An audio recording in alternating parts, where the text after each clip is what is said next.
नमस्कार दोस्तों। तो आज के करंट अफेयर्स में हम सबसे पहले पढ़ेंगे परमानेंट कमीशन के बारे में। क्या होता है परमानेंट कमीशन? उसके बाद हम देखेंगे ब्रू ट्राइब के बारे में, कहाँ का ट्राइब है और क्या प्रॉब्लम चल रही है इस समय ब्रू ट्राइब से रिलेटेड। उसके बाद हम देखेंगे मणिपुर वाटर सप्लाई प्रोजेक्ट के बारे में, जो कि कल ही हमारे पीएम ने इनॉग्रेट किया है। उसके बाद एक टॉपिक है न्यू डेवलपमेंट बैंक। ये कहाँ का बैंक है और कैसे वर्क करता है, कौन इसका हेड है और हेडक्वार्टर कहाँ है, हम इसके बारे में सब पढ़ेंगे। उसके बाद है मिनिस्ट्री ऑफ जल शक्ति। ये मिनिस्ट्री इसी बार हमारी मिनिस्ट्री में ऐड की गई है, तो ये मिनिस्ट्री इस साल एग्जाम्स के लिए काफी इंपॉर्टेंट है, इसलिए हम इसके बारे में पढ़ेंगे। उसके बाद देखेंगे मैवरिक महाराजा क्या है, कहाँ के महाराजा है, इनके बारे में पढ़ेंगे। और आखिर में हम देखेंगे अराई मंडी क्या है, ये मंडी कहाँ लगाई जाती है और किसके बारे में है ये मंडी, ये देखेंगे हम। तो आप सभी लोग वीडियो को एंड तक जरूर देखिएगा, तो जुड़े रहिए वीडियो से। तो चलिए फिर हम शुरू करते हैं परमानेंट कमीशन के साथ। तो न्यूज ये थी हमारी आज न्यूज़पेपर में कि women's officer can now get permanent commission in army. तो सबसे पहले हम पढ़ते हैं परमानेंट कमीशन और शॉर्ट सर्विस कमीशन क्या होता है, क्या इसके प्रोज एंड कॉन्स है।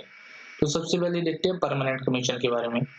तो परमानेंट कमीशन मेनली इसमें हमें 20 इयर्स मिनिमम जॉब करनी होती है। परमानेंट कमीशन में मिनिमम 20 इयर्स जॉब, और आफ्टर 20 इयर्स मेरे पास चॉइस होती है कि मैं या तो रिटायर हो सकता हूँ या फर्दर कंटिन्यू कर सकता हूँ। तो ये परमानेंट कमीशन होता है। 20 इयर्स के बाद या तो मैं रिटायर हो सकता हूँ या फर्दर कंटिन्यू कर सकता हूँ। और इसका मेन इंपॉर्टेंट पॉइंट है कि पेंशन मिलती है आपको। अगर आप 20 इयर्स के बाद रिटायर होते हैं या उसके बाद भी रिटायर होते हैं तो आपको पेंशन मिलेगी। अब दूसरी तरफ शॉर्ट सर्विस कमीशन में, इसमें आपको क्या करना होता है, 10 ईयर की जॉब होती है इसमें शॉर्ट सर्विस कमीशन की, और प्लस 4 इयर्स एक्सटेंड कर दिए जाते हैं कई बार, अगर रिक्वायरमेंट हो तो 4 इयर्स एक्सटेंड कर दिए जाते हैं। जो मेन इंपॉर्टेंट पॉइंट है इसका वो है कि pension is not provided. Pension नहीं मिलती आपको 10 सालों के बाद रिटायर होने पर एज एन ऑफिसर आपको पेंशन नहीं मिलती। अगर आप शॉर्ट सर्विस कमीशन से सिलेक्ट किए गए हैं तो आपको पेंशन नहीं लगेगी जब आप रिटायर होंगे 10 साल बाद। तो इसीलिए वुमेन ने काफी सालों से ये मुद्दा उठाया है कि हमें भी परमानेंट कमीशन में लिया जाए। तो देखते हैं सुप्रीम कोर्ट ने क्या कहा। तो सुप्रीम कोर्ट का वर्डिक्ट आया था, कब आया था वर्डिक्ट? फरवरी 2020 में इनका वर्डिक्ट आया, to remove gender biasness and provide permanent commission to short service commission women's. तो ये हिस्टोरिक एक फैसला था सुप्रीम कोर्ट का, जो हमने फरवरी में सुना था कि अब वुमेन्स भी परमानेंट कमीशन में जा सकेगी। तो क्या इससे पहले वुमेन्स परमानेंट कमीशन में नहीं जाती थी? तो पहले इसकी हिस्ट्री जान लेते हैं, वुमेन्स कब से स्टार्ट हुई हमारी आर्मी में आने से। तो वुमेन सबसे पहले 1992 में हमने वुमेन्स को सिलेक्ट किया आर्मी के लिए, शॉर्ट सर्विस कमीशन के लिए हमने सिलेक्ट किया। बट 2003 से ये मांग उठने लगी कि वुमेन्स को भी परमानेंट कमीशन में ज्वाइन किया जाए। वुमेन्स ने 2003 में पिटीशन दाखिल की सुप्रीम कोर्ट में कि उन्हें भी परमानेंट कमीशन दिया जाए। तो उसके बाद कोर्ट का फैसला आया 2008 में, उन्होंने 2 स्ट्रीम्स में वुमेन्स को परमानेंट कमीशन दे दी। वो स्ट्रीम थे जज एंड एडवोकेट जनरल और army and educational course. But इसके बाद भी वुमेन्स ने कोर्ट में गई कि बाकी की और स्ट्रीम्स में भी हमें परमानेंट कमीशन चाहिए, ये आप जेंडर बायसनेस कर रहे हो हमारे साथ, हमें भी परमानेंट कमीशन चाहिए, हमें भी पेंशन चाहिए। तो मेनली सुप्रीम कोर्ट का रिजल्ट आ गया था फरवरी 2020 में, बट जो ऑर्डर पास किए गए हैं डिफेंस मिनिस्ट्री के द्वारा वो अभी जुलाई में पास हुए। तो रोड क्लियर हो गया वुमेन्स के लिए, अब वुमेन्स भी परमानेंट कमीशन में जा पाएंगी।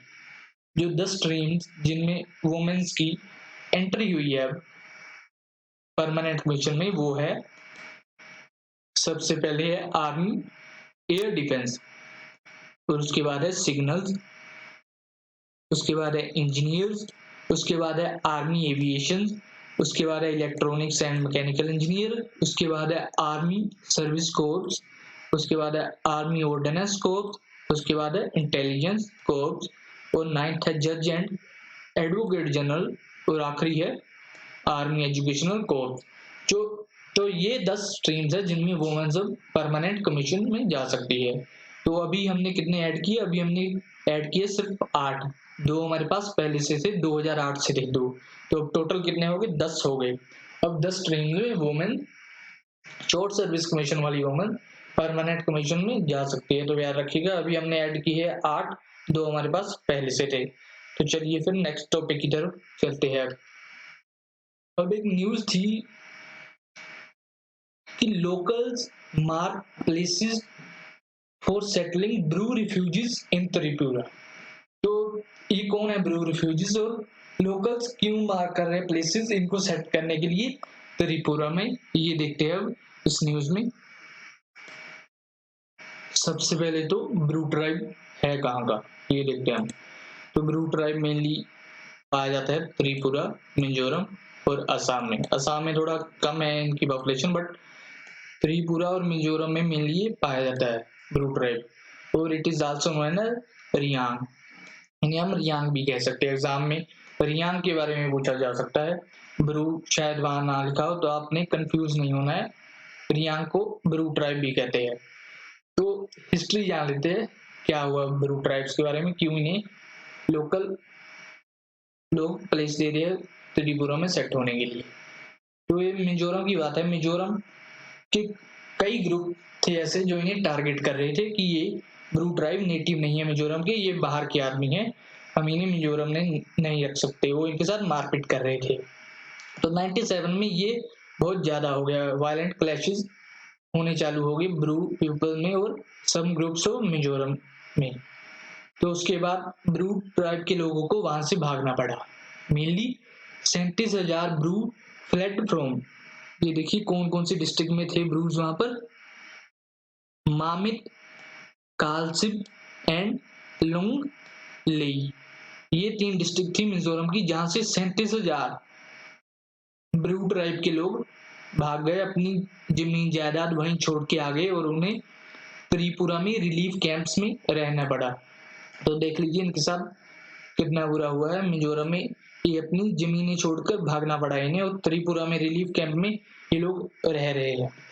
तो अब क्या हुआ, ये 1957 की बात है। तो उसके बाद से अभी तक since then 5,000 have return to Mizoram, 5,000 लोग तो मिजोरम जा चुके हैं, बट बाकी के 32,000 अभी भी वहीं 6 रिलीफ कैंप है त्रिपुरा में, वहां अभी भी रह रहे हैं। इनके मन में अभी डर है कि अगर हम मिजोरम गए तो हमारे साथ मारपीट होगी। तो इनको सेट करने के लिए गवर्नमेंट ने इनके साथ एग्रीमेंट किया था 2018 में, बट वो ब्रू पीपल्स ने रिजेक्ट कर दिया था 2018 का एग्रीमेंट। तो उसके बाद अभी जैन 2020 में एक और एग्रीमेंट साइन किया था, उस पर ये लोग एग्री कर गए थे। तो अकॉर्डिंग टू दिस एग्रीमेंट इनकी सेटलमेंट त्रिपुरा में की जानी थी अब, अकॉर्डिंग टू 2020 एग्रीमेंट। बट जो ये 2018 वाला एग्रीमेंट था इसमें इनकी सेटलमेंट मणिपुर में की जाने वाली थी, मणिपुर नहीं मिजोरम में की जाने वाली थी, इसलिए ब्रू लोगों ने इसे रिजेक्ट कर दिया था। उनके मन में डर था कि इनके साथ अभी भी मारपीट हो सकती है वहां पर, तो कोई सिक्योरिटी नहीं दी गई थी एग्रीमेंट में ब्रू पीपल्स को, इसलिए इन्होंने रिजेक्ट कर दिया। अब 2020 के एग्रीमेंट में इन्हें क्या कहा गया है कि तुम्हें त्रिपुरा में अब सेट किया जाएगा, ना कि मिजोरम में। ओके, तो इसलिए ये एग्री कर गए। तो अब न्यूज क्या थी कि त्रिपुरा के लोगों ने इन्हें जगह दी है जहां पर ये सेटल हो सकते हैं, इन्होंने प्लेस दी है कि आप यहाँ पर अपनी सेटलमेंट बना सकते हो। तो देख लेते हैं क्या मैटर है। Tripura only allowed 500 families to settle there, but Bru peoples have 6,500 families in camp। ये किसने बोला? ये ब्रू कम्युनिटी के लीडर है। लीडर का नाम याद रखिएगा क्या है, टी लाल डिंगलियाना। टी लाल डिंगलियाना ब्रू पीपल्स के लीडर से इन्होंने कहा कि सिर्फ हमें 500 फैमिली की ही रहने की जगह दी गई है, परंतु हमारे पास 6500 फैमिलीज है यहाँ पर, तो इसलिए इन्होंने थोड़ा सा आपत्ति जताई है, जो ये अभी त्रिपुरा के लोगों ने जगह दी है इन्हें। तो आने वाले कुछ दिनों में हमें पता चल जाएगा कि ये एग्रीमेंट रहेगा या ये भी रिजेक्ट हो जाएगा। तो आपको याद क्या रखना है मेनली कि ब्रू पीपल कहाँ को बिलोंग करते हैं और क्या इनकी स्टोरी है, ये कौन सी स्टेट से आए, मिजोरम से त्रिपुरा में आए या त्रिपुरा से मिजोरम में गए, ये आप सबको याद रखना है। और इन्हें रियांग भी कहा जाता है, ये याद रखना है। तो चलिए आगे चलते हैं अगले टॉपिक की तरफ। तो एक और टॉपिक था आज न्यूज में, Manipur water supply project. Manipur water supply project क्यों इंपॉर्टेंट है? सबसे पहले तो ये प्रोजेक्ट, तो देखिए यहाँ नीचे तीसरे पॉइंट में लिखा है कि इससे ऊपर largest single compact project ever sanction by government of India for Manipur. Manipur का ये अभी तक का लार्जेस्ट प्रोजेक्ट है जो हमारी गवर्नमेंट ने सैंक्शन किया है।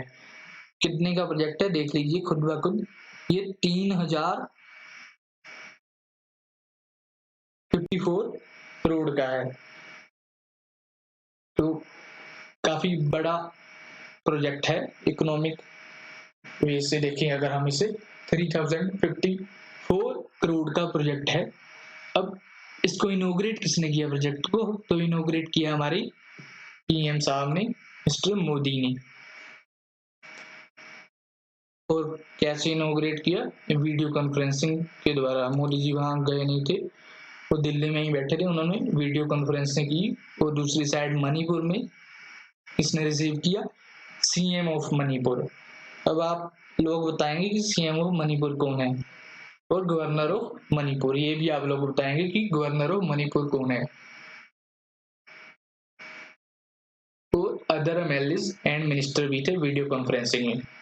तो चलिए मैं आपको सीएम के बारे में तो बता देता हूँ। सीएम थे श्री एन बीरेन सिंह। ये मणिपुर के सीएम का नाम है, एन बीरेन सिंह, याद रखिएगा। बट गवर्नर ऑफ मणिपुर के बारे में आप लोग ही बताएंगे मुझे, तो आप कमेंट में करके जरूर बताइएगा क्या नाम है गवर्नर ऑफ मणिपुर का। और एक इस मिनिस्ट्री के अंडर आता है, तो मिनिस्ट्री के अंडर आएगा जल शक्ति के, जो अभी नई नई फॉर्म हुई है मिनिस्ट्री, उसके अंडर आता है। कौन से मिशन के अंडर? अंडर जल जीवन मिशन। और स्कीम कौन सी है?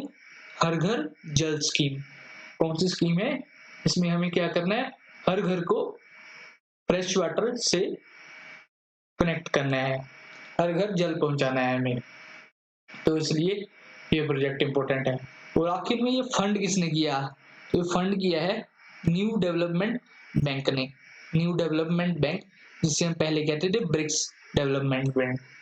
तो ब्रिक्स के बारे में तो आपको पढ़ाया था मैंने कल। ब्रिक्स क्या होता है? 20 से कौन 5 देशों का ये समूह है। बी से क्या है? ब्राजील, आर से रशिया, आई से इंडिया, सी से चाइना और एस से साउथ अफ्रीका। तो अगली स्लाइड में हम पढ़ेंगे न्यू डेवलपमेंट बैंक के बारे में। इस स्लाइड से आपको याद क्या रखना है कि ये मणिपुर का लार्जेस्ट प्रोजेक्ट है जो गवर्नमेंट ऑफ इंडिया ने सैंक्शन किया है। और ये कौन सी स्कीम के अंडर आता है? हर घर जल स्कीम अंडर मिशन जल जीवन मिशन। और कौन से मिनिस्टर के अंडर? जल शक्ति मिनिस्ट्री के अंडर। तो चलिए आगे बढ़ते हैं हम न्यू डेवलपमेंट बैंक के बारे में। न्यू डेवलपमेंट बैंक, जिसे हम पहले कहते थे ब्रिक्स डेवलपमेंट बैंक। तो सबसे पहले इसका एम क्या है बैंक का? तो aim is of financing infrastructure को फाइनेंस करना and sustainable development project in BRICS. BRICS क्या है? ब्राजील, रशिया, इंडिया, चाइना और साउथ अफ्रीका में, इन 5 देशों में फाइनेंस करना इंफ्रास्ट्रक्चर एंड सस्टेनेबल डेवलपमेंट। और सबसे important point, and other emerging economies and developing countries. तो ऐसा नहीं है कि सिर्फ ये ब्रिक्स में ही फंड करेंगे, ये अदर इमर्जिंग इकोनॉमीज और डेवलपिंग कंट्रीज में फंड करेगा। याद रखिएगा, डेवलपिंग कंट्रीज है, डेवलप नहीं है, और इमर्जिंग इकोनॉमीज है। अब इसकी मेंबर्स के बारे में बात कर लेते हैं। कंपोजिशन क्या है, क्या कहते हैं इसके रूल्स डेवलपमेंट बैंक के कि कौन इसका मेंबर हो सकता है। तो ये कहते हैं कि all members of the United nation, UN के सारे मेंबर इस बैंक के मेंबर हो सकते हैं, बट कंडीशन क्या रखी है इन्होंने कि जो ब्रिक्स नेशन है उनका शेयर 50%, वोटिंग शेयर उनका 55% से कम नहीं हो सकता। तो मतलब पावर मेनली ब्रिक्स नेशंस के पास ही रहेगी, बट यूएन के मेंबर्स इसमें ऐड हो सकते हैं। अब देख लेते हैं इसका हेडक्वार्टर कहाँ है। हेडक्वार्टर है इसका शंघाई में। शंघाई कहाँ है? चाइना में, हमारे पास ही है चाइना में। और इसके प्रेसिडेंट कौन है? ये अभी नए ही नियुक्त किए गए हैं। इनके प्रेसिडेंट है मार्कोस ट्रेजो। मार्कोस ट्रेजो, याद रखिए ये ब्राजील के हैं मार्कोस ट्रेजो। इन्हें अभी नियुक्त किया गया है। एक मीटिंग होती है बोर्ड ऑफ गवर्नर्स की, वो नियुक्त करते हैं प्रेसिडेंट को। अब बोर्ड ऑफ गवर्नर्स क्या होते हैं? ये जो ब्रिक्स की 5 कंट्रीज है, तो इन सभी 5 कंट्रीज के बोर्ड ऑफ गवर्नर्स होते हैं। सबके एक एक गवर्नर है। हमारी इंडिया से गवर्नर है मिसेज निर्मला सीतारमन। ये हमारी बोर्ड ऑफ गवर्नर है न्यू डेवलपमेंट बैंक की, इंडिया से, याद रखिएगा। ये हमारी फाइनेंस मिनिस्टर भी है।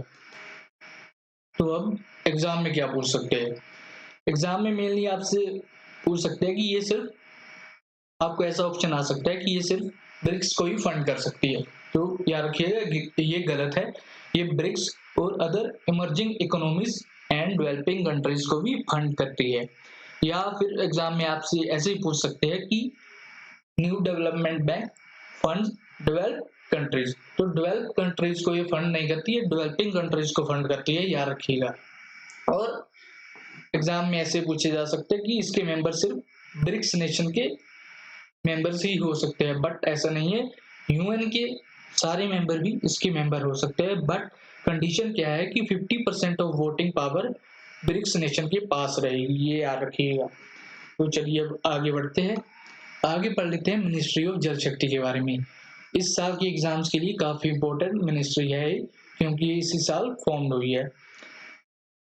तो formed in 2019, last year form हुई थी, सॉरी, बट इस बार ही पहली बार आई है। इस मोदी 2.0 गवर्नमेंट ही इसे लेके आई है। तो ये मिनिस्ट्री किन मिनिस्ट्री को मर्ज करके बनाई गई है ये पढ़ लेते हैं एक बार। तो इसमें 2 मिनिस्ट्रीज मेनली मर्ज की गई है। तो कौन सी मिनिस्ट्री को मर्ज करके इसे बनाया गया है? वो है मिनिस्ट्री ऑफ, सबसे पहले water resources, river development and Ganga rejuvenation. And दूसरी मिनिस्ट्री कौन सी है? Ministry of drinking water and sanitation. तो ये 2 मिनिस्ट्रीज को मर्ज कर दिया गया है मिनिस्ट्री ऑफ जल शक्ति बनाने के लिए। पहली है ministry of water resources, river development and Ganga rejuvenation, and दूसरी है ministry of drinking water and sanitation. अब इस मिनिस्ट्री को हेड कौन करते हैं? वो है हमारी कैबिनेट मिनिस्टर जल शक्ति के, वो है गजेंद्र सिंह शेखावत। गजेंद्र सिंह शेखावत, याद रखना है अपने नाम, गजेंद्र सिंह शेखावत हमारे जल शक्ति के मिनिस्टर है। और ये कहां से? ये है राजस्थान से। राजस्थान में जोधपुर से लोकसभा एमपी है। और इनके बारे में एक न्यूज भी थी आज के न्यूज़पेपर में, इसलिए थोड़ा सा जानना इनके बारे में इम्पोर्टेंट है। एक स्कैम था, क्रेडिट सोसाइटी स्कैम, उसमें इनका नाम जोड़ा जा रहा है अभी। और उस स्कैम 900 करोड़ का स्कैम था, तो कोई छोटा मोटा स्कैम नहीं था, इसलिए याद रखिएगा गजेंद्र सिंह शेखावत ये हमारे जल शक्ति मिनिस्टर है। और ये स्कैम कौन सा था? Credit society scam. अब इसके बारे में आपको आने वाली वीडियोस में और भी जानकारी दी जाएगी। और पढ़ लेते हैं मिनिस्टर ऑफ स्टेट कौन है जल शक्ति मिनिस्ट्री का। तो मिनिस्टर ऑफ स्टेट है हमारे रतनलाल कटारिया। कटारिया जी कहाँ से है? कटारिया जी है हमारे हरियाणा से। हरियाणा में कहाँ से? हरियाणा में अंबाला से। तो ये अंबाला से हमारे एमपी है, याद रखिए कटारिया जी है अंबाला हरियाणा से। गजेंद्र सिंह शेखावत है राजस्थान से, जोधपुर राजस्थान। मेनली आपको यही याद रखना है कि कौन सी मिनिस्ट्रीज मर्ज की गई है जल शक्ति को बनाने के लिए। तो वो है ministry of water resources, river development and Ganga rejuvenation, and ministry of drinking water and sanitization, याद रखना है ये 2 मिनिस्ट्रीज थी और इसके मिनिस्टर कौन है ये भी याद रखना है। अब चलते हैं अगले टॉपिक की तरफ। तो एक बुक आई है, उसका नाम है मैवरिक महाराजा। बुक का नाम क्या है? मैवरिक महाराजा। अब देखते हैं किस महाराजा के बारे में है। तो ये महाराजा ऑफ मैसूर के बारे में है और उनका नाम है जयचामा राजेंद्र वाडियार। ये वाडियार डायनेस्टी के आखिरी महाराजा थे और महाराजा ऑफ मैसूर थे। मैसूर पैलेस कहाँ है? मैसूर पैलेस है कर्नाटका में, याद रखिएगा। बहुत ही भव्य शानदार पैलेस है, आप एक बार विजिट जरूर कीजिएगा, जिंदगी में वहां जरूर जाइएगा। उसके बाद देखते हैं बुक क्या है, बुक किसके बारे में है। तो book mainly tells about narrative of his life and time, specially his writing, compositional material and musical innovation. तो म्यूजिकल इनोवेशन के बारे में मेनली बुक में लिखा गया है। तो इन्हें वेस्टर्न क्लासिक म्यूजिक के लिए बहुत जाना जाता था, महाराजा और मैसूर को, जयचामा राजेंद्र वडियार को। तो वेस्टर्न म्यूजिक से इनका बड़ा लगाव था, वही इस बुक में बताया गया है।